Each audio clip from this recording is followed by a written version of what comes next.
Buenos días a todos a esta sesión del SUM 2021 Bilbao, concretamente una sesión dentro de la agenda de la transición energética. Bienvenidas todas las personas, todos los asistentes, tanto físicamente como en streaming, y muy en particular nuestra cordial bienvenida a la señora doña Cristina Lobillo Borrero, directora de Política Energética de la Comisión Europea. La transición energética es algo que ha caracterizado al sector energético desde el inicio mismo de la industrialización. Siempre hemos estado transitando hacia algo nuevo, siempre han aparecido nuevas tecnologías. La industrialización europea fue posible gracias al carbón. El carbón fue sustituido por el petróleo fue acompañado del gas natural, luego se han hecho posibles las instalaciones renovables, la electricidad no era almacenable, ahora empieza a ser almacenable. El sector energético siempre transita hacia algo nuevo. La transición energética no es algo de nuestros días, sino que es algo consustancial a la energía misma como sector industrial esencial. Ocurre, sin embargo, que por exigencias de la descarbonización, para luchar contra el calentamiento global, para luchar contra las consecuencias perniciosas del cambio climático, hoy la transición energética hacia un paradigma limpio y verde ya no es una opción, es algo de supervivencia de la humanidad, de supervivencia del planeta, si queremos conseguir que para finales del siglo XXI la temperatura media del planeta no haya crecido más de 1,5 grados Celsius. Por eso la transición energética en la que estamos ahora no es una transición energética como las anteriores, sino que es una transición energética que nos viene impuesta por las circunstancias. La regulación y la tecnología se retroalimentan. Una buena regulación permite que nazcan nuevas tecnologías y se desarrollen.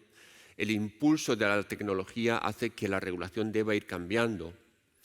Pero, por desgracia, la regulación no siempre va al mismo ritmo que la tecnología, sino que suele ir a un ritmo mucho más lento. Por eso la transición energética es obra de la regulación, pero también la transición energética es obra de la propia tecnología, del impulso inversor, del impulso empresarial. Todos los sectores energéticos deben transitar. No hablamos de transición eléctrica, hablamos de transición energética. Todos los sectores tienen que ir al unísono, cada uno dentro de las posibilidades que sus propias tecnologías abren. La electricidad está transitando hacia una generación masiva y principalmente renovable, pero también el sector de los hidrocarburos, tan importante en nuestra vida social, en la economía, tiene que hacer su propia transición. No debe quedarse ningún sector atrás, al menos a mi juicio. La transición energética es de tal relevancia que muchas instituciones internacionales y nacionales han constituido comisiones sobre este aspecto. Yo me refiero ahora a un pequeño ejemplo. La Asociación Internacional de Abogados, el 20 de octubre, va a constituir una comisión para la Energy Transition para ver qué puede esa asociación aportar. Y en este campo el líder es la Unión Europea y la Comisión Europea. Ya desde hace bastantes años la Unión Europea ha tomado el liderazgo mundial en este campo de la transición energética hacia un paradigma limpio y básicamente electrificado, pero no solo electrificado. Por eso, la presencia hoy aquí en SUM 2021 de doña Cristina Lobillo Borrero pues es de grandísima relevancia. La señora Lobillo es licenciada en Derecho y tiene cursos de posgrado en Economía, Derecho de la Unión Europea, así como cursos de Gestión y Liderazgo en la Universidad Libre de Bruselas, la Escuela Española de Diplomáticos, la Comisión Europea y la Harvard Business School. Desde el año 2004 es funcionaria de la Comisión Europea, donde ha trabajado en políticas de agricultura y comercio. Desde el año 2014 al 2019 fue jefa de gabinete del excomisario de Acción Climática y Energía, don Miguel Arias Cañete. De diciembre de 2019 a junio de 2020 ha sido asesora principal de la Dirección General de Agricultura y desde el 16 de junio de este año es directora de Política Energética de la Dirección General de ENER de la Comisión Europea. Antes de estos puestos en la función pública, trabajó en la Administración Pública Europea, trabajó antes la señora Lobillo en la Administración Española y en las universidades de Córdoba y Alcalá de Henares. Por eso, dado este amplio e intenso currículum en el campo de la energía y dadas las responsabilidades que tiene actualmente y dado además que son responsabilidades en el seno de la Unión Europea, líder mundial, qué mejor que la presencia de doña Cristina Lobillo para hablarnos de la transición energética. Bienvenida, muchísimas gracias por su presencia entre nosotros, aunque sea virtual por exigencias de los protocolos mismos de la Comisión Europea, no por exigencias suyas personales. Y sin más, pues agradeciéndole efusivamente su disponibilidad y su presencia hoy aquí, querría empezar ya con la primera pregunta. Y yo pensé que para los que somos de derecho y estábamos ya intentando asimilar las directivas del año 2018 y 2019, ya empezábamos a conocerlas, a leerlas, esas miles de páginas, nos anuncian ustedes el Fit for 55 y por eso la primera pregunta sería ¿cuáles son los retos que la estrategia Fit for 55 impone sobre la Unión Europea y sobre España respecto de las exigencias ya de ese cuarto paquete o paquete de invierno? Muchas gracias. En primer lugar, por tu presentación y por haber invitado a la Comisión Europea y en concreto a la Dirección General de Energía a este congreso sobre movilidad urbana sostenible que se celebra en Bilbao. Me habría encantado poder estar ahí físicamente, pero como bien has explicado, todavía tenemos algunas restricciones de movilidad en la Comisión Europea y espero que en los próximos meses podamos volver a una casi total normalidad y en futuras ocasiones podamos reunirnos en persona. Por lo tanto, buenos días a todos desde Bruselas y bueno, encantada de estar aquí con vosotros esta mañana. La pregunta que me planteas, en efecto, es cierto que la Unión Europea siempre hemos tenido un liderazgo mundial en todo lo que se refiere a políticas de cambio climático y energía y transporte. Nosotros, para que os hagáis una idea, en el año 2007 ya empezamos a trabajar en el marco 2020.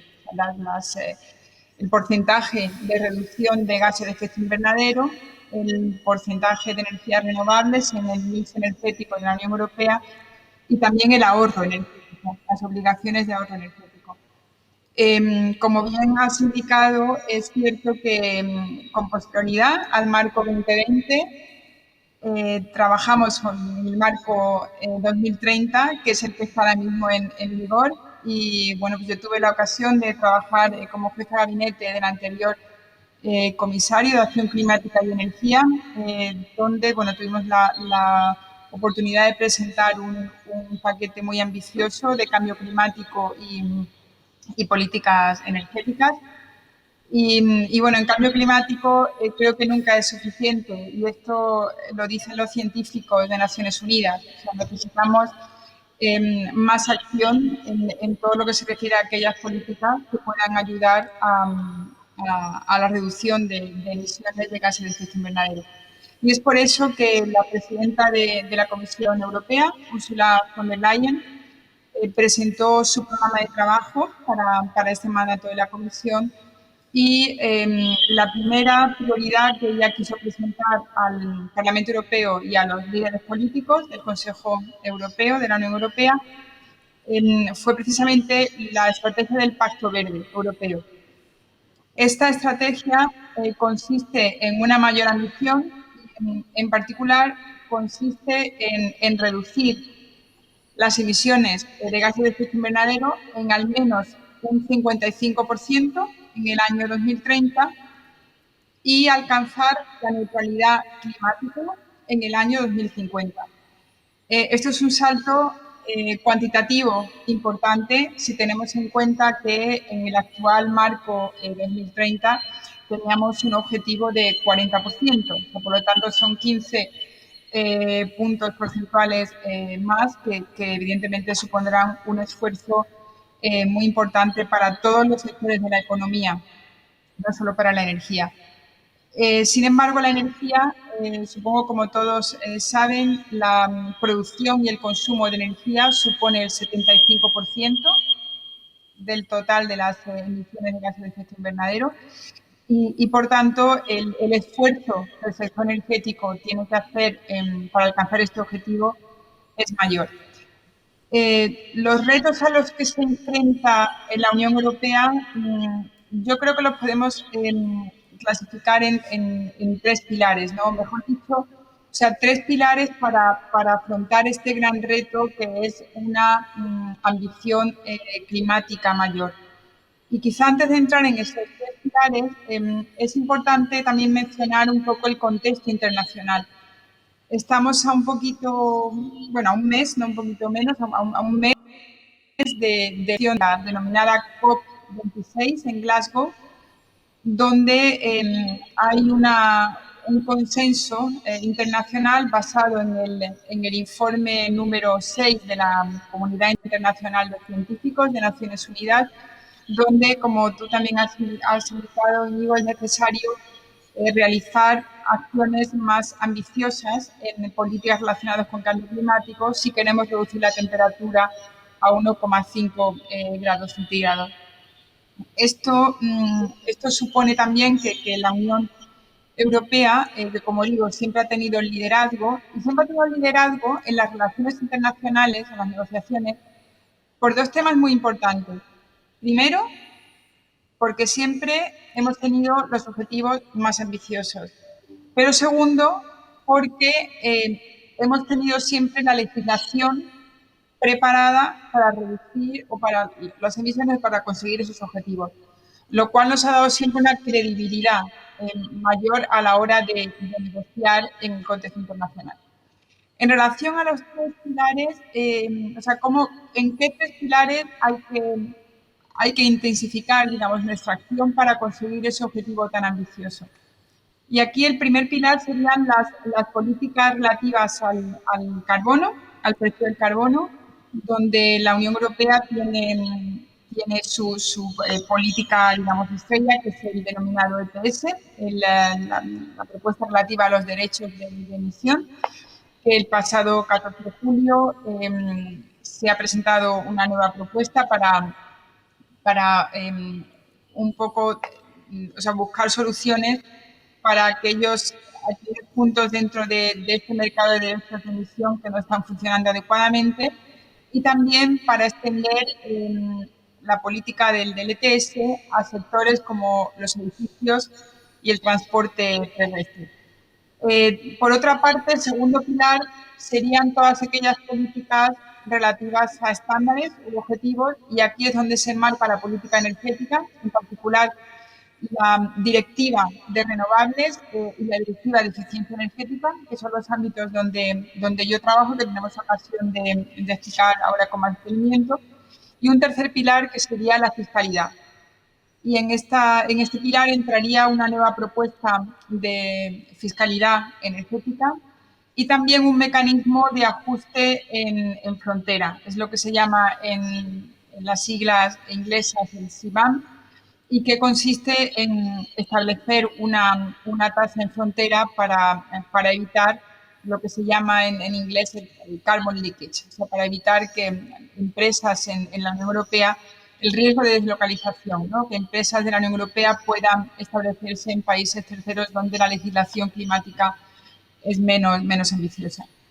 Y por último, yo creo que el gran reto, y tú lo has mencionado también, es cómo conseguir que la transición energética beneficie a todos, o sea, que no quede ningún ciudadano de la Unión Europea atrás, que no pueda participar de estos beneficios. Y segundo, que sea una transición rentable, o sea, todos sabemos que conseguir estos objetivos implican un aumento de las inversiones anuales en la Unión Europea de 390.000 millones anuales en relación con la década anterior.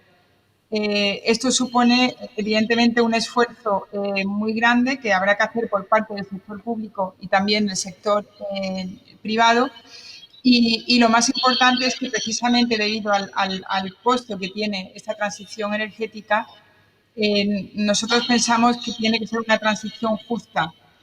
Y es por esto que tenemos un fondo de transición justa destinado a ayudar a aquellas regiones de la Unión Europea que todavía tienen una dependencia muy alta de combustibles fósiles, y también hemos creado el denominado Fondo de Acción Social Climática, que tendrá alrededor de 70.000 millones de euros y que también estarán destinados a todas aquellas políticas sociales que eviten, o sea, que puedan ayudar a evitar los efectos de la transición energética. Muchas gracias. Muchas gracias, señora Lobillo, por esta magnífica presentación, sumario resumen de la acción Fit for 55 como estrategia nueva de la Comisión Europea. En segundo lugar, es de todos bien conocido, particularmente de la Comisión Europea en el Pacto Verde y acciones sucesivas, que el hidrógeno constituye hoy una alternativa energética que puede satisfacer muchas necesidades de la transición al mismo tiempo. El problema con que se enfrentan los países miembros que están promocionando, incluso con los Next Generation EU, los fondos para la reconstrucción después de la crisis económica, es que no hay suficiente demanda de hidrógeno. Y por eso que sería la circunstancia que impulsaría a producir hidrógeno y a comercializarlo. ¿Cómo podríamos conseguir que en la Unión Europea creciera la demanda y, por tanto, el uso de esta fuente de energía? Sí, muchas gracias por esta pregunta, porque nosotros en la Unión Europea estamos apostando de manera muy fuerte por el hidrógeno. Quizá primero, la primera afirmación que yo quisiera realizar aquí es que para conseguir un objetivo del 55% de reducción de emisiones y la neutralidad climática, necesitamos, en primer lugar, electrificación, o sea, electrificar al máximo posible nuestra economía, pero por otra parte también somos conscientes de que hay sectores que no son fáciles de electrificar. En concreto hablamos del transporte, o sea, de determinados tipos de transporte, la navegación, el transporte aéreo, y nosotros aquí pensamos que puede haber tecnologías que pueden ayudar a reducir emisiones cuando la electrificación no es posible. Y es aquí donde encajamos el hidrógeno. El pasado año la Comisión Europea adoptó una estrategia sobre el hidrógeno bastante ambiciosa, que luego se discutió en el Consejo de Ministros de Energía de la Unión Europea. El foco de esta estrategia está puesto básicamente en el hidrógeno renovable, siendo uno de los objetivos instalar 40 gigavatios de electrolizadores en el año 2030, con el objetivo de producir a partir de energía renovable. O sea, nosotros sabemos que el hidrógeno renovable no está todavía muy desarrollado en la Unión Europea, solamente tenemos un 2%, pero sí que pensamos que es una energía de futuro.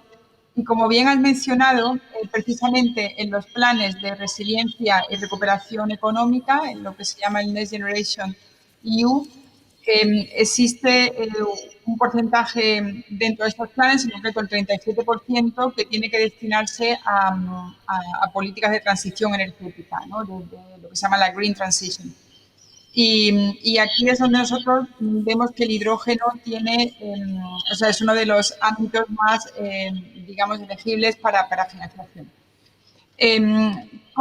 ¿Qué estamos haciendo en la legislación para conseguir que se fomente la demanda de hidrógeno? Nosotros lo que hemos hecho en la revisión de la Directiva de Energías Renovables, que presentamos el pasado 14 de julio, hemos incluido dos obligaciones relativas al hidrógeno. Primero, en el transporte, donde hemos puesto un objetivo del 2,6% del consumo de energía, tiene que ser hidrógeno. Y segundo, en la industria, el objetivo que hemos puesto es que la mitad del hidrógeno utilizado en la industria tiene que ser renovable. O sea, son los dos objetivos que creo que son ambiciosos para un sector que está todavía en puro, o sea, en pleno desarrollo. El tercer elemento, que nosotros a final de este año, la Comisión Europea tiene previsto también adoptar una propuesta legislativa sobre gases descarbonizados, incluido el hidrógeno, donde vamos a introducir más obligaciones para la industria y también más incentivos, porque nosotros pensamos que este tipo de tecnologías, el mejor desarrollo tiene que darse con incentivos y con mayor inversión, más que con obligaciones. Eso es lo que puedo deciros por ahora sobre el hidrógeno. Muchas gracias. Muchas gracias por esta respuesta sobre el hidrógeno. Y a continuación vamos a dar un pequeño salto dentro del ámbito de la transición energética hacia una figura que pretendidamente es la figura estelar en las directivas y en el reglamento eléctrico de los años 2018 y 2019, que son las comunidades energéticas. Parece que, aunque ocupan un pequeño espacio en la directiva, en ambas directivas, en la directiva eléctrica y en la de renovables, sin embargo, llevado hasta el final, las comunidades energéticas van a ser el futuro del sistema eléctrico, en la medida en que los consumidores puedan organizarse en esas comunidades con beneficios para el sistema eléctrico y para ellos mismos. ¿Qué se puede hacer para fomentar la aparición de comunidades energéticas en el sentido de la directiva? Porque España tiene ya desde hace 100 años bastantes cooperativas eléctricas que podrían mutar hacia la comunidad energética. ¿Qué se puede hacer para que aparezcan comunidades energéticas y que así se descentralice el sistema eléctrico?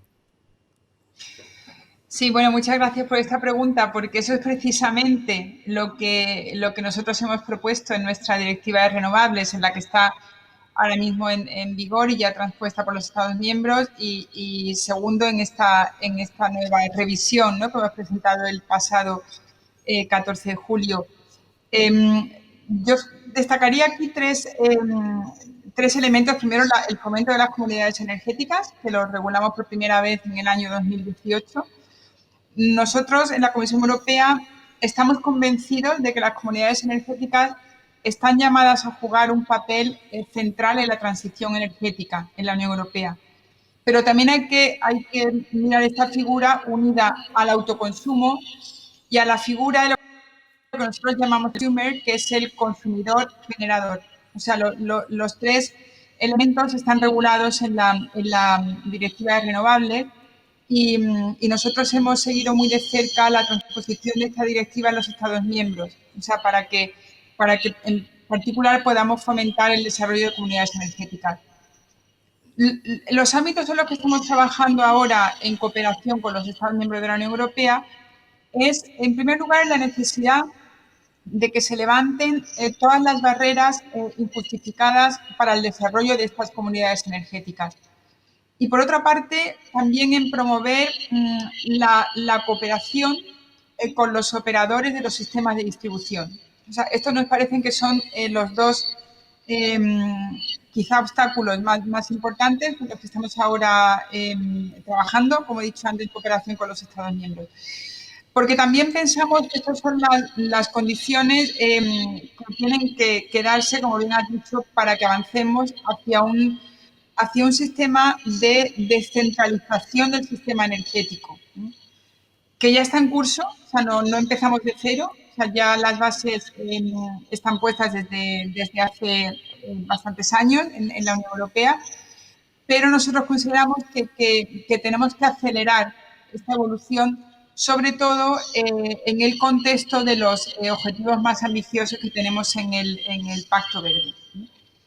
Yo confío en que la cooperación de todos los sectores, de los países miembros y de los sectores energéticos, porque eso desde la Comisión Europea no lo podemos hacer solos. Nosotros tenemos la legislación, tenemos la cooperación con los Estados miembros, pero confiamos en que haya que se involucren realmente los sectores energéticos y en particular los operadores de los sistemas de distribución para conseguir el fomento de estas comunidades energéticas. Muchas gracias. Muchas gracias, Cristina, por esta respuesta. Y ahora voy a volver sobre una idea que me preocupa y que ya expuse en la presentación de la sesión, y es que, como muy bien ha señalado la directora de Política Energética, la transición no debe dejar a nadie atrás, no debe dejar a ninguna persona atrás, pero antes tendríamos que intentar que no dejara atrás a ningún sector energético, porque es verdad que la transición es en gran parte electrificación, pero ya ha señalado la directora que hay sectores no electrificables. ¿Y qué podemos hacer, qué puede hacer la Comisión Europea y los Estados miembros para, con medidas concretas, evitar que la opinión pública piense que la transición energética es solo electrificación? En otras palabras, ¿qué hacer para que todos los sectores energéticos se impliquen en la transición? Sí, en efecto, esa es la pregunta quizá más importante. Y yo quisiera aquí repetir algo que he dicho anteriormente, y es que es verdad que la transición energética es sobre todo un incremento de la electrificación, esto es cierto, pero no es suficiente. O sea, nosotros estamos en un escenario de alcanzar la neutralidad climática en el año 2050. Y según nuestros estudios de impacto, en nuestro mix energético, en un escenario de neutralidad climática, nosotros, lógicamente, la electrificación alcanzaría un porcentaje muy elevado, pero también sería necesario el desarrollo de otras tecnologías, como hemos mencionado antes, el hidrógeno, los gases descarbonizados. Tendríamos que desarrollar también lo que se llama las tecnologías de CCS, el Carbon Capture and Storage, que no están muy desarrolladas en la Unión Europea y que serían necesarias. Necesitamos también políticas relacionadas con la agricultura, o sea, con la reducción de emisiones de metano en la agricultura y en el sector energético también. O sea, como digo, esto requiere un cambio radical en la manera en la que producimos, transportamos y consumimos energía. Nosotros pensamos en la Comisión Europea que después de la revolución industrial, quizá la revolución mayor será la de la neutralidad climática en el año 2050, ¿no? Es un mundo donde podríamos hablar de emisiones netas, de cero emisiones, ¿no? Lo cual es un desafío bastante elevado. Pero como bien dices, el gran reto es que nadie se quede atrás. Y nosotros en la comisión, que trabajamos a diario con 27 países, donde, como os podéis imaginar, el nivel de desarrollo de las renovables pues, varía, ¿no? O sea, quiero poner ejemplos, por ejemplo, Dinamarca o Suecia tienen un porcentaje de producción y consumo de renovables bastante alto, mientras que, por ejemplo, países como Polonia tienen todavía una dependencia en suministro energético bastante alta no ya del gas, sino también del carbón, ¿no? Que son, como sabéis, combustibles bastante, o sea, los más contaminantes. Aquí lo que hace la Unión Europea para conseguir que nadie se quede atrás, y esto lo hemos hecho muy recientemente, en concreto en el periodo de financiación, el marco presupuestario que tenemos en la Unión Europea desde el año 2021 al año 2027, lo que se conoce como el marco plurianual financiero donde por primera vez hemos introducido un mecanismo de transición justa. O sea, esto no se ha materializado hasta ahora, ha sido una petición que el Parlamento Europeo ha venido realizando desde hace bastantes años y hemos conseguido materializarlo con el acuerdo de todos los Estados miembros y tener un fondo de transición justa. Pero no solo esto. También en el contexto del paquete del pasado 14 de julio, que incluye 13 propuestas legislativas que he explicado antes en los 3 pilares, hemos creado también un fondo de acción social climática. ¿Por qué? Porque nosotros somos conscientes de que la transición energética es muy costosa y somos conscientes de que no todos los países, no todas las regiones en la Unión Europea tienen el mismo nivel de preparación. O sea, y es por esto que nosotros necesitamos apoyar financieramente a todas aquellas regiones que no pueden quedarse atrás. Y no estoy hablando solamente de regiones que dependan del carbón, estoy hablando también de regiones donde hay una industria automovilística potente, ¿no? Donde tienen que hacer también una transición del motor tradicional al motor eléctrico, donde es necesario también nueva formación de los trabajadores. Estamos hablando de el motor tradicional de combustión tiene 1.300 piezas, mientras que el eléctrico tiene 300, ¿no? Luego eso requiere también unas nuevas políticas de formación, ¿no? Para los trabajadores en industrias, y todo esto formaría parte de estos fondos que acabo de mencionar. Por último, también el Next Generation, ¿no? Que EU, que como dice la Unión Europea, ha puesto sobre la mesa nada más y nada menos que 723.000 millones, ¿no? Que tienen que gastarse en 6 años. O sea, evidentemente, a mí no me gusta decir que las crisis son oportunidades. Yo creo que las crisis son crisis, es mejor que no sucedan, ¿no? Sin embargo, es cierto que el COVID-19, aparte de la crisis sanitaria, ha producido también una crisis económica importante, y yo creo que la Unión Europea ha puesto sobre la mesa un mecanismo financiero sin precedentes. O sea, creo que no me gusta utilizar la palabra oportunidad porque, repito, que creo que la crisis es mejor que no ocurra, pero sí que es una oportunidad para acelerar la transición energética con ese presupuesto adicional que la Unión Europea ha puesto sobre la mesa. Gracias. Muchas gracias, señora Lobillo. Está siendo una entrevista de grandísimo interés. Llevamos 4 preguntas, ya le hemos hecho 4 preguntas.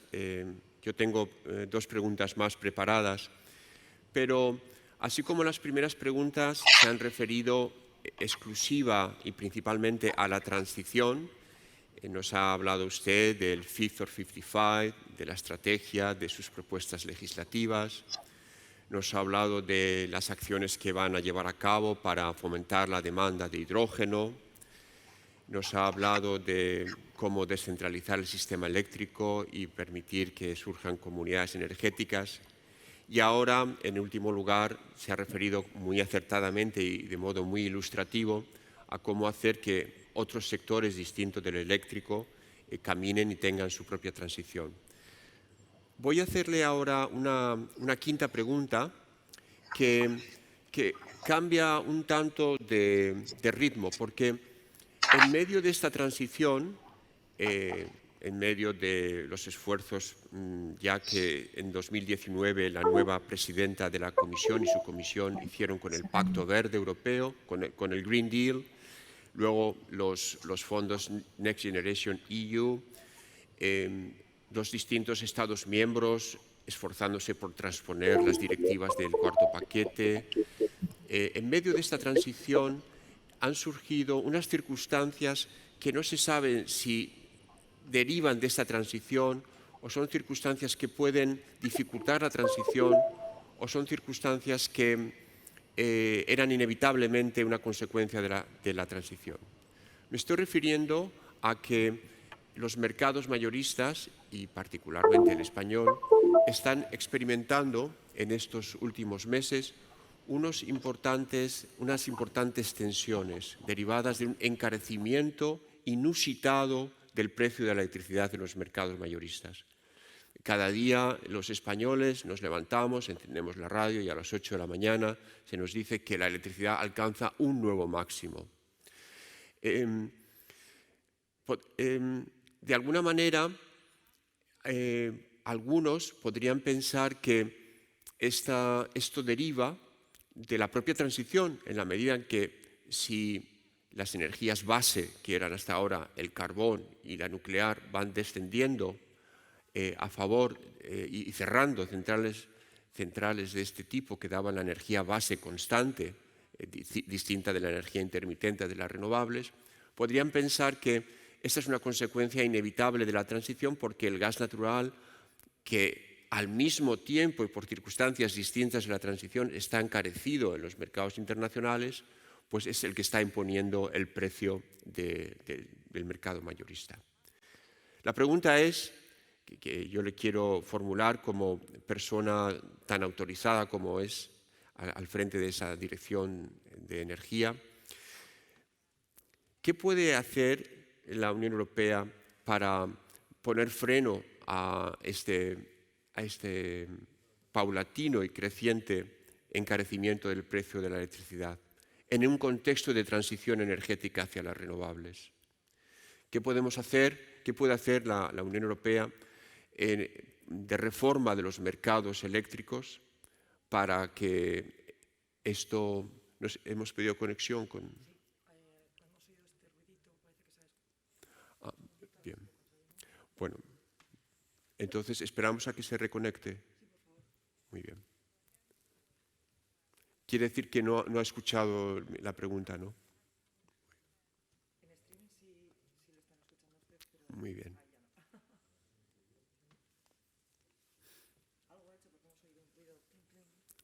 Ese sonido era que se había perdido la conexión. Muy bien. Pues así se toma el público físico y el streaming un respiro, y la propia directora se toma un respiro también.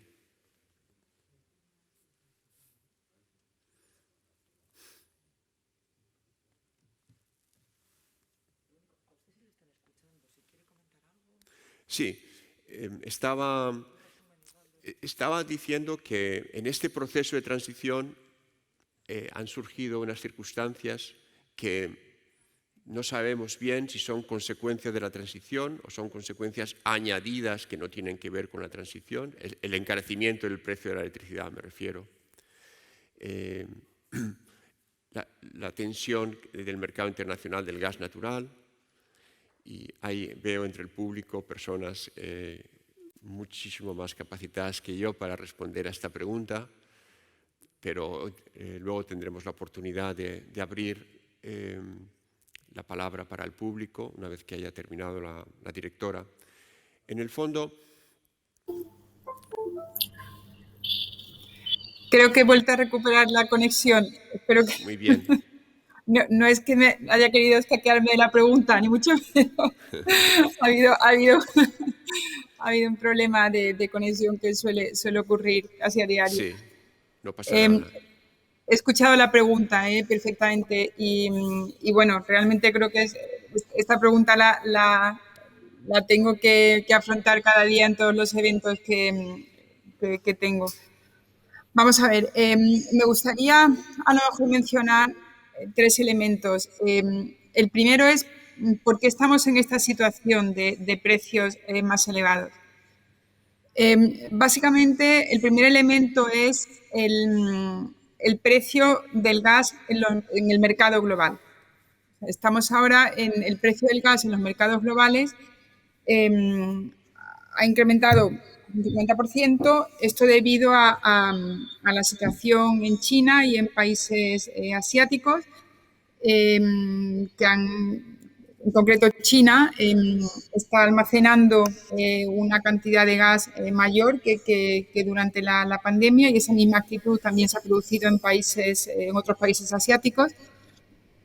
Por otra parte, también hemos tenido menos abastecimiento de gas por países como Rusia, Esto ha hecho pues que el precio de la producción de la electricidad que se produce por medio de gas se haya incrementado.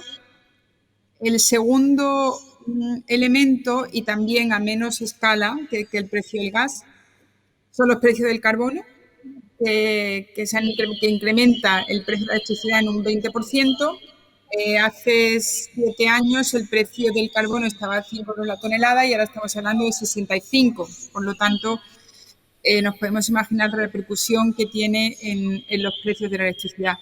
Y el tercer elemento es también lo que se llama la recuperación económica. O sea, la recuperación económica ha supuesto un incremento importante en el precio, o sea, en la electricidad en concreto, porque la demanda es mayor. Y eso lo ciframos en un porcentaje de alrededor de un 5 o 6%.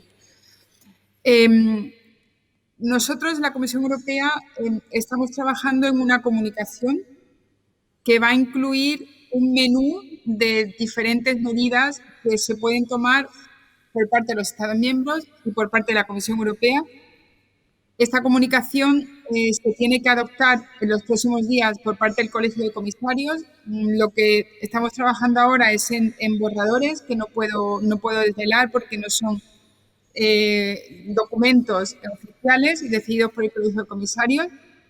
Lo que sí puede avanzar es que nosotros tenemos actualmente un diseño del mercado de la electricidad que se creó en su momento, se adoptó por el Parlamento y el Consejo de Ministros, que estaba destinado a conseguir mayor penetración de renovables en el mercado de la electricidad, también a conseguir una mayor transparencia y un mayor protagonismo del consumidor. La presidenta de la Comisión dijo ayer en el plenario, de la sesión plenaria del Parlamento Europeo en Estrasburgo, que la Comisión va a lanzar un estudio para ver si este diseño del mercado eléctrico es el más conveniente o no. El mensaje que tanto la comisaria como la comisaria de Energía como la presidenta de la Comisión han lanzado cada vez que sale el tema de los precios, que es lógicamente el tema de mayor actualidad, es que tenemos que acelerar la transición energética. O sea, si tuviéramos un porcentaje mayor de renovables, evidentemente dependeríamos menos de las importaciones de gas. Nosotros importamos el 90% del gas que consumimos en la Unión Europea y en el mix energético de la Unión Europea el 61% son todavía combustibles fósiles. O sea, luego el mayor elemento que podríamos impulsar para mejorar esta situación es acelerar la transición energética, acelerar las políticas del Pacto Verde de la Unión Europea. Esto con digamos, el principio más importante. El segundo son las medidas que también los Estados miembros están adoptando. De los 27 países hay 20 que ya han adoptado medidas, básicamente sociales y fiscales, son medidas temporales, y la Comisión Europea en los próximos días, como digo, va a adoptar un documento que posiblemente incluya medidas relativas al sector del gas y de la electricidad. El tercer elemento, y es fundamental, es la cooperación entre la Comisión Europea y los Estados miembros. O sea, nosotros confiamos en que hay elementos globales exteriores que no se pueden solucionar, que es el precio del mercado global del gas, pero sí que por nuestra parte estamos también en mayor contacto con nuestros socios, nuestros países terceros que nos abastecen gas en la Unión Europea. Y por otra parte, confiamos en que las medidas que la Comisión Europea va a poner sobre la mesa en los siguientes días pues puedan contribuir a solucionar o a mitigar un poco la situación con los precios de la energía, que para la Comisión es ahora mismo un tema prioritario, y siento no poder desvelar más contenido sobre las medidas porque, como digo, están en preparación, no son oficiales y no puedo avanzar contenido de un documento que todavía no es oficial, pero sí que un mensaje de tranquilidad en el sentido de que puedan ayudar a solucionar el incremento de los precios de la energía La Comisión las está analizando y las pondrá sobre la mesa en los próximos días. Muchas gracias, señora Lobillo. Pues antes de dar el paso a posibles preguntas del público, quisiera formularle una última pregunta, y es ¿qué papel puede jugar España y la industria española en la transición energética en nuestro país? ¿Cuál es la visión que tiene la Comisión Europea sobre el papel de nuestra industria española? Bueno, nosotros el papel que pensamos en la Comisión Europea, que el papel que puede jugar España en la transición energética es quizá uno de los más importantes, ¿no?, en los países de la Unión Europea. Primero porque España tiene un gran potencial en producción de energías renovables, no solo fotovoltaica, sino también eólica, biomasa. Nosotros pensamos que o sea, el potencial de España es mayor que el de otros muchos países de la Unión Europea. Aquí quiero mencionar en concreto dos planes presentados por España. El primero, el Plan Nacional de Recuperación y Resiliencia, donde España pretende destinar 40% de los 70.000 millones que va a recibir a medidas relativas a la transición verde, ¿no? O sea, al pacto, a los objetivos del pacto verde. Nosotros confiamos, España fue uno de los primeros países que presentó el plan nacional y confiamos en que sea uno de los países que también lleve el liderazgo en las inversiones que son necesarias en estos sectores. La biomasa, también parece que España tiene un potencial elevado y en el Plan Nacional de Energía y Cambio Climático también hay un porcentaje que es significativamente superior que el de otros países de la Unión Europea. Y en tercer lugar, las inversiones. O sea, nosotros pensamos que España es uno de los países que, como digo, va a recibir una de los volúmenes de presupuesto más elevados del Plan de Recuperación Nacional y Resiliencia. Y nosotros confiamos en que esta inversión, que es puramente pública y que incluye se incluye subvenciones, incluye también préstamos, pero la mitad son subvenciones. Nosotros confiamos en que esta inversión pública en España pueda ser también el detonante para atraer inversión privada. Esto es lo que yo puedo decir por parte de la Comisión Europea. Nosotros trabajamos en la Dirección General de Política Energética con los 27 países de la Unión Europea y tenemos muchas esperanzas en el papel que puede jugar España en el desarrollo de las energías renovables, para lo que es necesario la acción de las administraciones centrales, autonómicas, locales y, lógicamente, los sectores energéticos y los ciudadanos. O sea, yo creo que nosotros confiamos en que el papel del ciudadano, ¿no?, en la transición energética y tenemos esperanzas en que España pueda ser en la Unión Europea líder en el desarrollo de renovables. Muchísimas gracias a doña Cristina Lobillo Borrero por haber atendido a estas preguntas que se le formulan desde el Congreso SUM 2021 Bilbao. Lo cierto es que entre las preguntas y las respuestas pues hemos obtenido un panorama muy variado y rico acerca de la visión que la Comisión Europea tiene de la transición y de cómo va a influir en la movilidad sostenible, que es el tema del Congreso. Y, por cierto, pues nos ha abierto los ojos sobre cómo la movilidad sostenible no es solo el coche eléctrico, sino que hay otras muchas vías de movilidad igualmente sostenible. A continuación, quiero dar un turno de palabras si hay algunas personas del público que quieran preguntar, pues creo que ahí está don Juan Andrés Díaz de Ulzurrun, de Enagas, ha levantado la mano.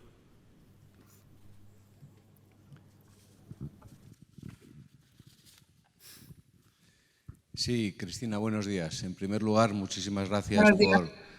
por someterte a este tercer grado, que las preguntas de Íñigo algunas tiraban con bala, ¿no? Y has tenido la valentía de contestarlas. En relación un poco a los motivos de los precios que coyunturalmente estamos teniendo ahora en el gas, fundamentalmente en el gas, que luego derivarán o están derivando en electricidad, ¿no? Yo creo que en la situación en la que estamos ahora en Europa, en el mercado de compra europeo, partiendo de la base que compramos prácticamente, al menos muchos de los países de Europa, el 100% del gas fuera, estamos en un mercado absolutamente liberalizado desde hace prácticamente 20 años, donde los actores que compran gas compran cantidades relativamente pequeñas de gas en relación a lo que se compraba hace 20 años, cuando eran las empresas nacionales las que comprábamos el gas, y además se compra a mucho menos plazo.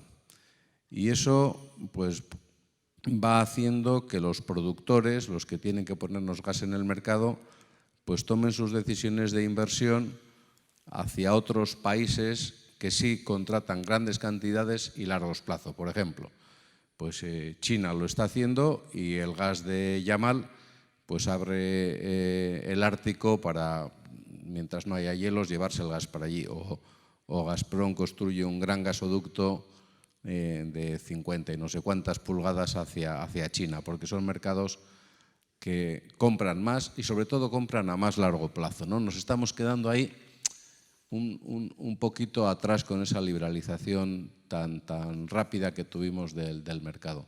Ahora alguna de las medidas que se están apuntando es centralizar compras, volver a tener potencia de compra. Al menos desde España se ha propuesto eso hacia Bruselas. No sé si de eso, supongo que ahora no podrás decir nada, pero eso es un poco vuelta atrás, ¿no? Es volver a los años 90, es decir, si creíamos en la liberalización del mercado, ¿qué nos está pasando? Y ahora por una coyuntura de algunos meses vamos a tener que echar marcha atrás, ¿no? Bueno, esto es lo que yo creo de pasado. ¿Qué es lo que creo que estamos? Estamos con un equilibrio de mercado ciertamente inestable, basado eso en un mercado a muy cortito plazo, y que cualquier cosa que lo haya sacado de ese punto de equilibrio, y en este caso tú lo has apuntado muy bien, una demanda post-COVID que no esperábamos que creciera tanto, ¿no? Entonces es un sistema el que hemos creado con poca resiliencia al cambio de demanda, ¿no? Y una cosa que estamos observando ya en el mercado español en los últimos 15 días y que es absolutamente preocupante y que no lo habíamos visto antes porque no se había dado la circunstancia, es que la demanda sí es elástica al precio. Y vemos ya industrias españolas que o bien reducen sus producciones tirando de stocks, o bien, si son multinacionales del sector cerámico, pues su fábrica de Turquía ha empezado a tirar más y la de Castellón a bajar de producciones. Y eso nos tiene francamente preocupados. O sea, en un mes hemos pasado de tener un déficit absoluto de gas y en este momento nos estamos quedando, de aquí a fin de octubre, no tenemos sitio en las plantas españolas para todos los barcos que no somos capaces luego de regasificar. O sea, la demanda se está contrayendo y eso en el medio plazo para España va a ser malísimo. Entonces, y ahora la pregunta, esas medidas y esos colegios de comisarios y eso tal, ¿cuánto va a tardar?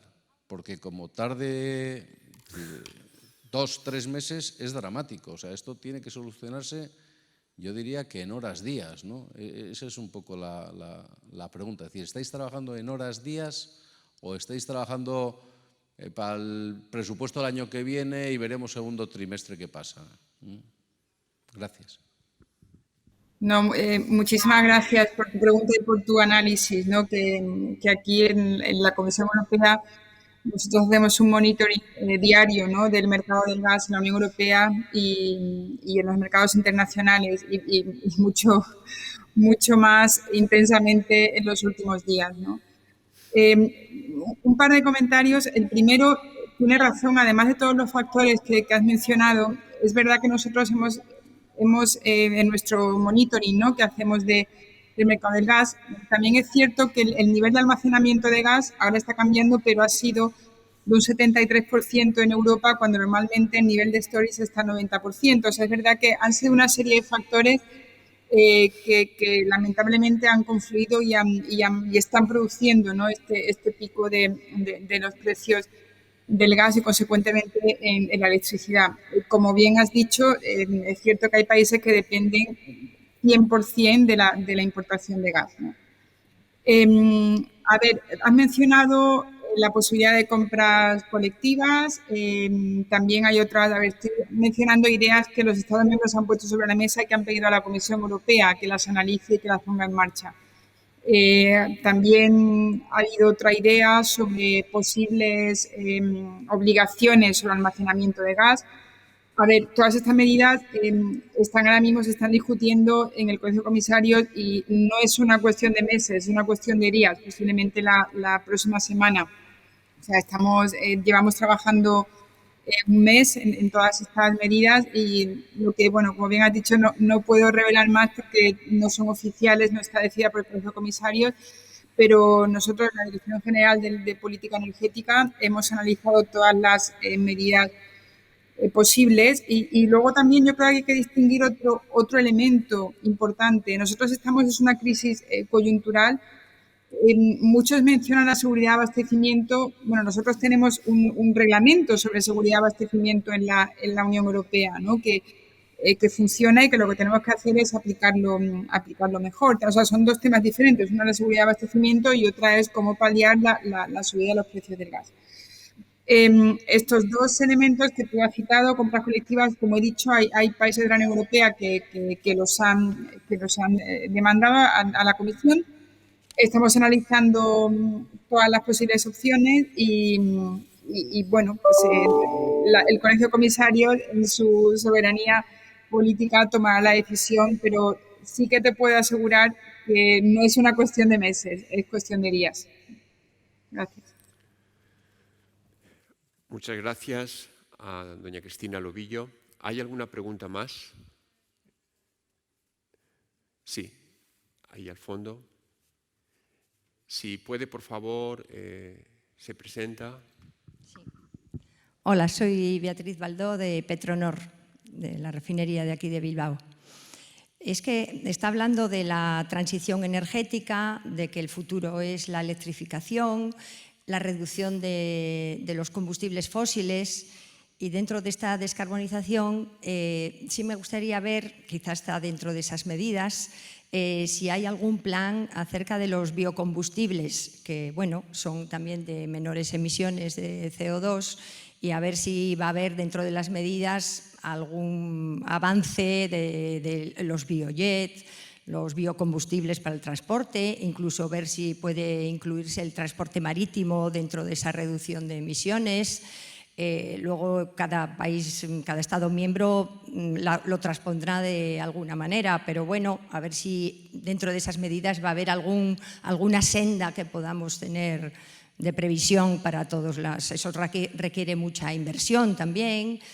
Bueno, pues a ver si nos podía comentar algo. Muchas gracias. Sí, en efecto, bueno, sí, o sea, está en la Directiva de Renovables que hemos adoptado el pasado 14 de julio, donde los biocarburantes forman parte de esta revisión de la directiva. Quizás hay un elemento importante que es el más importante que hemos introducido en la revisión de la Directiva Renovables. Y es que hemos introducido un objetivo de consumo de energías renovables vinculantes en el sector del transporte, que es del 13%, lo cual supone un paso cuantitativo en relación al porcentaje que tenemos actualmente. Dentro de los biocarburantes tenemos que distinguir entre los de origen biológico, origen no biológico, y aquí el elemento nuevo que hemos introducido es el hidrógeno, con un objetivo del 2,6%.